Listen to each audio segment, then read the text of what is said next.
Энэ хуулийг одоо анх их барьсан хүмүүсийн хувьд бол саналаа хэлэхэд бол энийг бол дэмжихгүй байна. Энэ хуулийг баталснаас хойш л өдрөө болгон ер нь бол сошиаллаар хэвлэлээр 33 тэрбумын асуудал гаргаж ирсэн.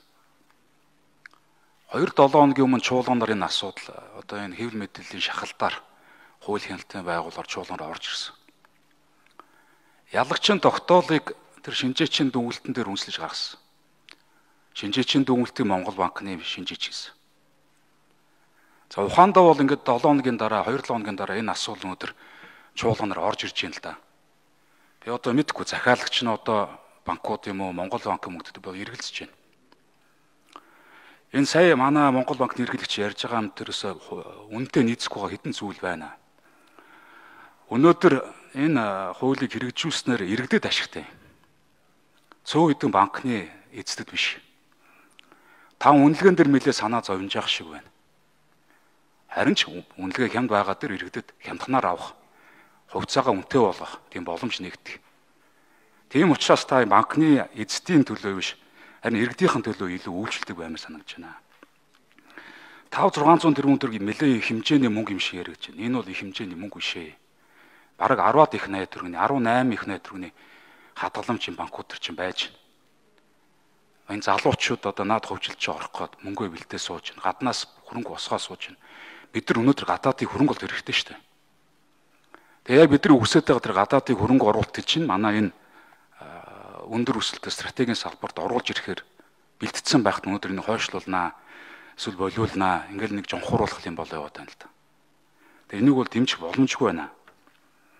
Тэгээ бид нар өнөөдрийг хүртэл энэ шударга ёсыг одоо тогтоох тухай их ярьдаг. Тэмцэн л гэж ярьдаг. Гэхдээ энэ яриад байгаа бид нар шударга ёсыг тогтоох юм чи их үүсгэр нь энэ багхгүй. Тэр хууль ус концесс, хууль ус өмч хөвчлөл, тэр төмөр зам, тэр банкуд бизнес эрхэлдэг, хадгаламж эзэмшийн мөнгөөр бизнес хийдэг. Энэ юм чи хязгаарлах хууль нь энэ багхгүй. Хадгаламж эзэмшигч нар, хувьцаа эзэмшигч нар тэр хоорондоо дотоодоо хяналтаа бий болгох хууль багхгүй. Тэгээ бид нар өнөөдөр яг их үүсгэртэй тэмцэж чадахгүй бол энэ шударга ёсыг тогтооно гэж яриад одоо яах вэ? Олон улсын валютын сангийн асуудлыг бид нар өнөөдөр ярьж зөвлөмж өгсөн гэдэг. Гэхдээ одоо энэ хүүхдийн мөнгө тараах асуудал төр ч гэсэн зөвлөмж өгдөг шүү дээ. Зөвхөн тэр хэрэгцээтэй бүлэгт нөгөө. Гэх мэтлээ олон асуудал байхад яагаад өнөөдөр зөвхөн ганцхан зөвлөмжийг дагаад маш яаралтаар энийг оруулж ирд юм бэ? Би энэ 2022 оны энэ мөнгөний бодлогыг батлуулж яхад танаас асууж ирсэн.